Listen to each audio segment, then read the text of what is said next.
All right, guys, today I'm going to critique, looks like their name is Realty Training. The title is 3 Steps to Investing in Real Estate, a Beginner's Guide. So this is really going to help those that are new into real estate investing. I like to do reaction and critique videos. So let's take a look, see what they have to say. If you will, share, put your comments down below, and let's see what he has to say, because I want to see how much of it's real, true, or what needs improvement, or if he's right on point. Let's see.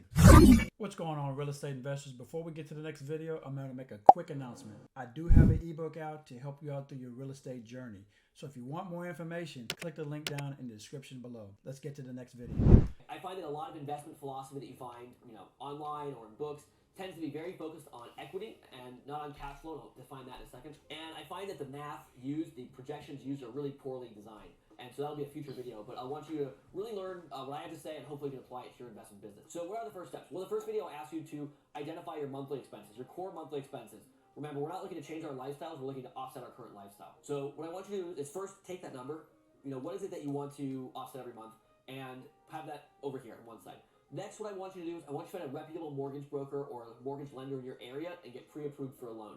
Even if you cannot get pre-approved for a property that you want right now, it's still a good step to have that going. Now, once you go talk to the mortgage broker, mortgage banker, lender, whatever, about the loan, I want you to get a good sense of where you stand. If you can buy a property right now, great. We skip to step 2, right? If you can't, let's talk about what we need to do. What's the issue that's preventing you from getting the loan that you want? Is it... All right, so great point, which I always state. You need to know where your credit is. You need to know where you stand financially. And the reason why that's important is because you don't want to be wasting your time or the realtor's time or the seller's time. So if you can back into it by knowing what your credit score is, how much you can afford, that's really going to help you out in the long run. All right. So he's making a very good point. Get that taken care of first. Credit is income, is assets.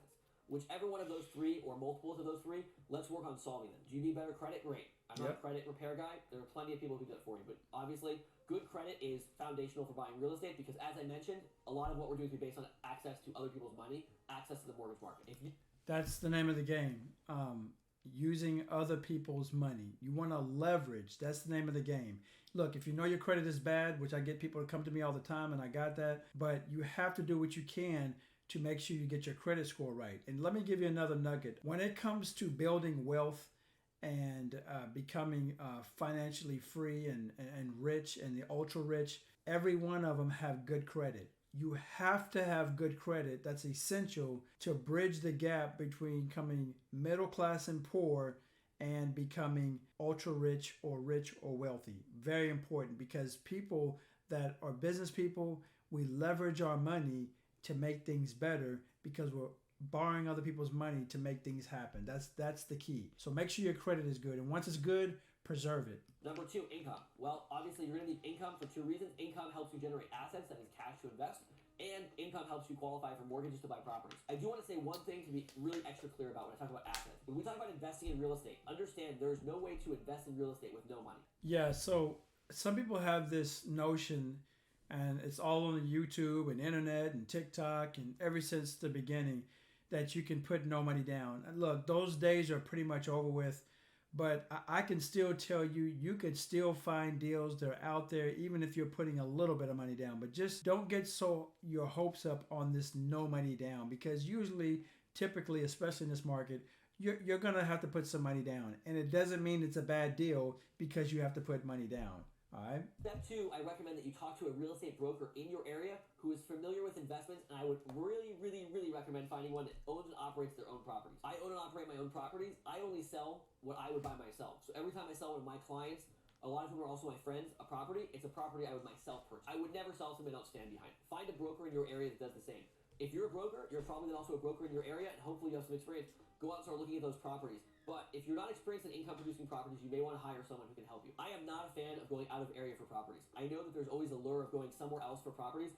I've made my money investing in properties in the Los Angeles area, which is one of the most expensive markets in the country. And you can do that in Los Angeles or whatever market you're in. But I really recommend buying what you know. I think that's very key. A lot of times I get people coming to me and they say, "Hey, Eric, what if I bought across states or out of my area, out of another state?" Personally, my personal opinion, especially when you're very first starting out, you can buy in your own backyard. Just look in your own backyard. There's properties out there and availability. Look, you want something close by too, because you can always go check on it. You can always go look at it. You can always go verify and confirm. But the problem is when it's across state, that's kind of hard to do. You got to have trust in other people. But again, make this easy when you're first starting out by getting things right there, and you can always drive by and look at it. It's very hard to go out of state, out of area, out of country, anything like that to buy a property because you don't have market knowledge there, and you're not going to be able to make the best decisions. Now, I mentioned earlier I'm not a huge fan of a lot of the, what we call conventional wisdom on real estate. A lot of the conventional wisdom is based on equity. A lot of people talk about flipping homes. I am not a fan of flipping homes. I think that flipping homes is highly risky, highly effort-driven, highly capital-intensive, and it's very binary. All right, so I'm not a big fan of flipping homes either, right? If you've been to my seminars, you've seen them. I think it's only good to do fix and flips, maybe because you got to build a cash reserve, but even then, it's still risky.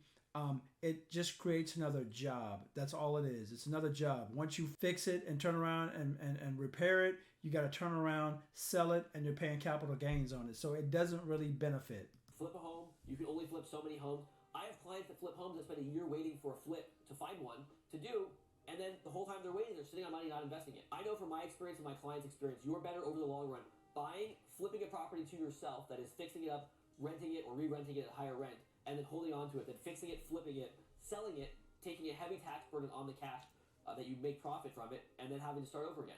And then when you sell it on a fix and flip, you got to pay the capital gains. But what he didn't say, or which he will say in the future coming up, is that when you do this buy and hold strategy and you put a tenant in there, guess what? You're getting that, what I call passive income or mailbox money. Next step, third and final step of the first part of your real estate process, understand the market. What's the market doing right now in your area? Is it going up? Is it going down? Is it going sideways?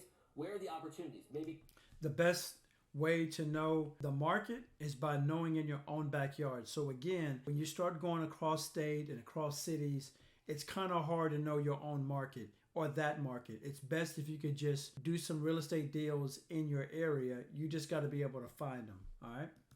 Condos are selling worse than multifamily. Maybe the opposite.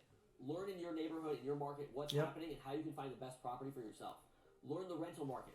Great place to look for rental comps. Go on Craigslist. What are things renting for? Are there a lot of things for rent or not? Are there a lot of properties for sale or not? Figure out what's going to be the easiest property to rent for the highest amount of money. When you put all that together, you have a plan in place. You know how much you need, you know how you're going to pay for it, and you know what you're going to spend it on. Now we're just going to find out what kind of property you want to buy. There you go. Everything he's saying, it makes a lot of sense. So therefore, that's what I say. A lot of the stuff he's saying, I like it. It's educational. It's practical. So I like his philosophy when it comes to real estate investing. It's right along the lines what I believe. All right. Hopefully this brought you some value. Hopefully you like this. Continue to watch my YouTube videos and stay tuned for more.